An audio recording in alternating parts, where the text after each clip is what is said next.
दोस्तों, गौतम बुद्ध के द्वारा बताए गए रास्ते पर चलने वाले लोगों को गौतम बुद्ध की शासन, शिक्षा और नीति का भी पूरी तरीके से ध्यान रखना होता है ताकि उसके रास्ते में कोई भी बाधक नहीं हो और वो अपने रास्ते पर अच्छी तरीके से अग्रसर हो सके।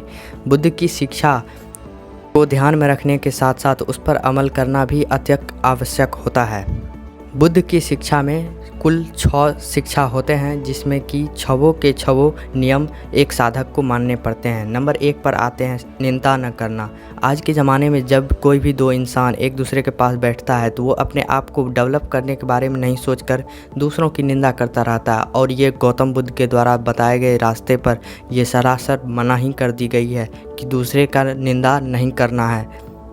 और नंबर 2 पे आता है हिंसा न करना। हिंसा न करने से मतलब ये नहीं है कि दूसरे को मारना या पीटना या फिर जीव का हत्या कर देना, ऐसा कुछ भी नहीं है। अगर ये करते हैं तो उसको तो रोकिए ही। दूसरे पर क्रोध दिखाना ये भी हिंसा के रूप में ही आता है। अगर आपके कठोर वाणी से किसी के हृदय को अगर ठेस पहुंचती है तो ये भी हिंसा के अंदर ही आता है। नंबर 3 पे आता है आचार नियम द्वारा अपने को संयत रखना, अपने आप को संभालना और अपने आप को संयमित रखना। ब्रह्मचारी के लिए एक नियम होना चाहिए जो कि उसके शाश्वत रूप और उसके प्राण की रक्षा करे।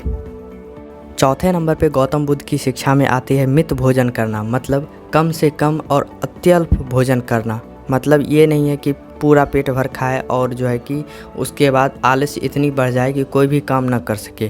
काम ना कर सकने के मतलब ये है कि दुनिया में और पूरे ज़िंदगी में जो भी काम करते हैं वो काम करने में अपना 100% नहीं दे सकते हैं।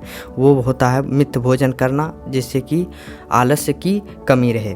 और 5वां नंबर पे आता है एकांत में वास करना। एकांत में वास करने से मतलब ये नहीं है कि दुनिया को छोड़ देना चाहिए या फिर हिमालय पे चले जाना चाहिए, ऐसा कुछ भी नहीं है। एकांत में वास करने से मतलब ये है कि आप एकांत में वास करेंगे तो आप अकेले और ठंडे दिमाग से कोई भी चीज़ को सोच सकेंगे और अमल कर सकेंगे, ताकि उसको अपने जीवन में उतारने के बारे में सही फैसला ले सकेंगे और अपने ज़िंदगी में हर एक मुकाम को अच्छे तरीके से हासिल कर सकेंगे। आप अगर 10 चीज़ को एक बार में सोचते हो और किसी एक चीज़ पे भी अमल नहीं कर सकते हो तो वो आपका बर्बाद हो जाएगा। वो सोचना आपका व्यर्थ हो जाएगा, उस पे काम करना भी आपका व्यर्थ ही हो जाएगा।